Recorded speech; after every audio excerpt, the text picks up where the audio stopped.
Olá, nós estamos aqui na paróquia Nossa Senhora do Patrocínio, onde iremos conversar com o Padre Alex a respeito da canonização de Sepete Araju. Boa tarde, Padre Alex.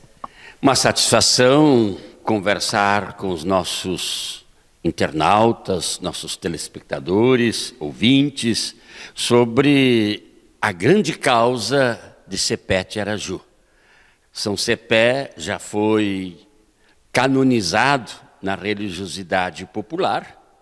O Rio Grande do Sul o tem desde o século XVIII, desde a sua morte, como um santo guerreiro, santo lutador, e o batizou como São Sepé. Não faz muitos anos, a Assembleia Legislativa e o Governo do Estado do Rio Grande do Sul o declararam herói rio-grandense. E também, há poucos anos atrás, o Congresso Nacional, e foi promulgado, o declarou como herói nacional. É o 11º herói nacional. Então, São Sepé, além de ser importante na nossa luta pela sua canonização, ele já está reconhecido na linguagem e na história popular, na religiosidade popular, também como herói guarani, herói farroupilha e herói brasileiro. Faz alguns anos, nós cultuamos a memória de Sepé e de tantos outros mártires da América Latina e do Brasil. As romarias, por exemplo, a Romaria da Terra e outras romarias que existem, são sempre lembrados os mártires e lembrados também aqueles que doaram a sua vida e que caíram lutando por mais justiça, por mais fraternidade, contra a opressão, contra o ódio, contra a maldade, contra tantas as situações. E um dos que sempre nos causa alegria e entusiasmo é Sepete Araju.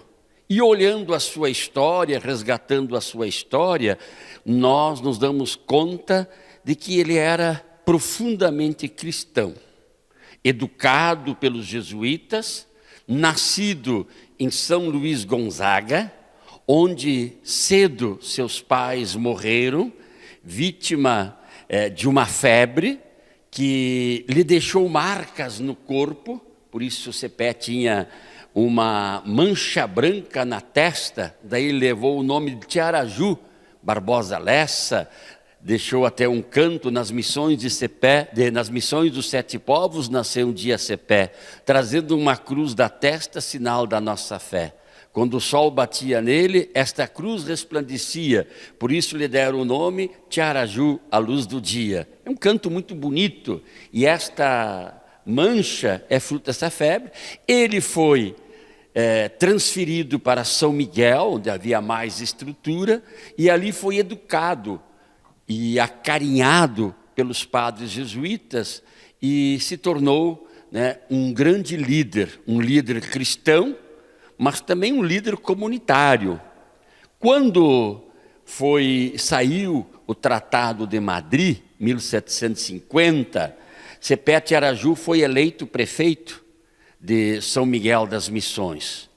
No dia 31 de dezembro era feita uma grande assembleia. Quem conhece São Miguel e quem conhece as reduções, a grande praça, ali se reunia o povo, dia 31, se prestava contas e se elegia, se aclamava e se elegia por eleição o novo prefeito.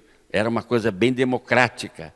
E Sepé, quando saiu o Tratado de Madrid, expulsando os índios guaranis e demais índios das reduções para a banda de lá do Rio Uruguai, isto é, eles tinham que sair do Rio Grande do Sul, deixar os 7 povos das missões, e não era só deixar, era deixar tudo. Eles só podiam levar a roupa do corpo, animais, mas sobretudo, e aí a cultura indígena é cultura muito forte com o antepassado, com os ancestrais, os seus cemitérios, a sua cultura, e eles se recusaram.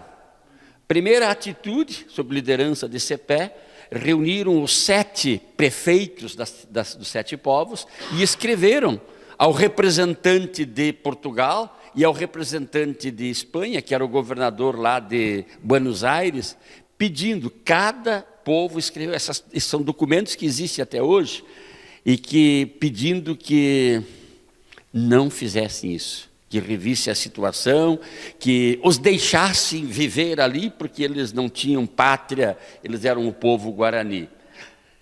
Não foram atendidos, e Cepé sempre lutou, não pela guerra, sempre lutou pela paz, pedindo a paz. E sempre carregava junto consigo os santos. Tanto a própria devoção à Nossa Senhora Conquistadora, há alguns anos atrás, já faz mais de 100 anos, foi achada nos campos de Catuçaba, em São Gabriel, localidade chamada Cantagalo, perto do Pasto Rocha, Rio Vacacaí, uma pequena imagem, não muito grande, de Nossa Senhora Conquistadora de madeira, que até hoje está em poder da família em São Gabriel. E sinal de que os índios, nesses campos, e aqui Dom Pedrito e Bagé e Aceguata, Santa Tecla, era um campo, a estância de São Miguel. Era aqui que São Miguel, seu povo, criava o gado. Aqui surgiu uma primeira capela, se fala na Capela Santo André dos Guenoas, aqui no interior de Dom Pedrito, não sabemos bem aonde ainda, estamos tentando descobrir. Isso marca a forte presença cristã, religiosa, e também das devoções aos santos e à Nossa Senhora, dos índios, não só guaranis, mas guenoas e outros. Então eles eram profundamente motivados pela fé. E o próprio São Cepé tinha algumas coisas junto com ele que mostrava da sua devoção ao arcanjo São Miguel e também a Nossa Senhora. Dizem que quando ele se encontrou com os portugueses, ali por Rio Pardo, aquela região, que ele teria dito a célebre frase, quando viu que não tinha mais como fazer a paz, porque os espanhóis, os colonizadores portugueses, queriam mesmo a cobiça, não importavam mais as pessoas. E aí ele teria dito o célebre grito, alto lá, esta terra tem dono, nós as recebemos do arcanjo São Miguel e só eles têm o direito de nos deserdar. Existe até uma história, um livro escrito dizendo que os analfabetos, que quase todos os portugueses e espanhóis soldados eram analfabetos, foram aqueles que, em nome da civilização, mataram e destruíram uma civilização que era profundamente culta, que já dominavam a fundição do ferro, já conheciam a arte da música. Tem o grande Padre Sepe, que é um dos maiores músicos do tempo das reduções, e hoje estão se resgatando composições. Quem vê aquele filme A Missão, The Mission, sobre a história das reduções, vai se emocionar vendo o coral das crianças, até hoje, o coral das crianças guaranis, o coral das crianças caigangues. E tudo isto nos leva a lutarmos agora e pedir à igreja o reconhecimento da santidade de São Cepé. É o que nós estamos fazendo, agora foi aceito pelo Vaticano e estamos trabalhando nisso. Padre Alex, com relação a esse pedido de canonização, ele só poderia ser feito na cidade onde ele nasceu ou na cidade onde ele faleceu, né? Então, eu queria que o senhor contasse um pouquinho desse processo e em que pé anda esse processo de canonização dele. Exatamente. Primeiro se pede à igreja, à diocese, onde ele nasceu. Ele nasceu em Santo Ângelo. A diocese de Santo Ângelo não quis levar adiante o processo. Então devolveu o processo àqueles que o pediram, nós que estávamos solicitando, e esse processo então passou para a diocese onde São Cepé morreu. E ele morreu, como sabemos, em São Gabriel, que pertence à diocese de Bagé. E no ano passado, Dom Gílio, que ainda era bispo de Bagé, foi a Roma e junto à congregação da causa dos santos, ele protocolou o documento. Nós temos aqui o documento. Este documento foi protocolado e aqui está a resposta, que veio em abril do ano passado.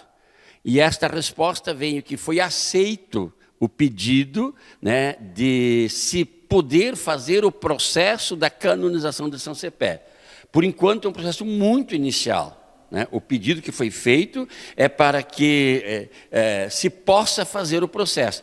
Isto nos dá o direito de dizer já e chamar já o São Cepé de servo de Deus José de Araju. Assim está escrito. Um cristão leigo morto no ano de 1756.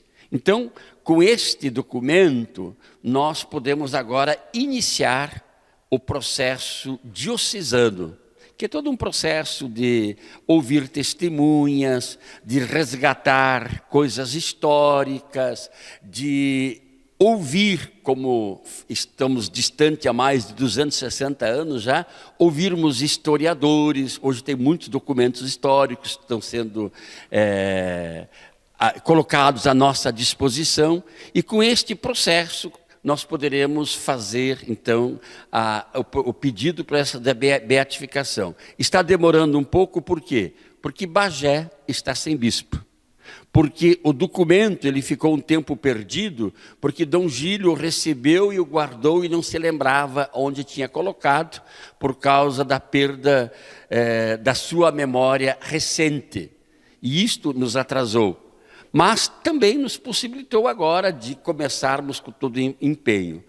Em dezembro, dia 16 de dezembro, Frei Cleonir, será bispo de Bagé. Ele já sabe da situação e será empossado. Então, a partir do ano que vem, ele vai nomear um postulador, que não sabemos quem é, mas que ele vai indicar para começar a causa diocesana. E depois de toda a documentação juntada, né, não sabemos quantos meses o tempo vai durar, isto vai ser enviado novamente à Sagrada Congregação da Causa dos Santos, que é que vai depois julgar, averiguar realmente das virtudes de santidade, de justiça, de fé do servo de Deus, Cepé de Araju.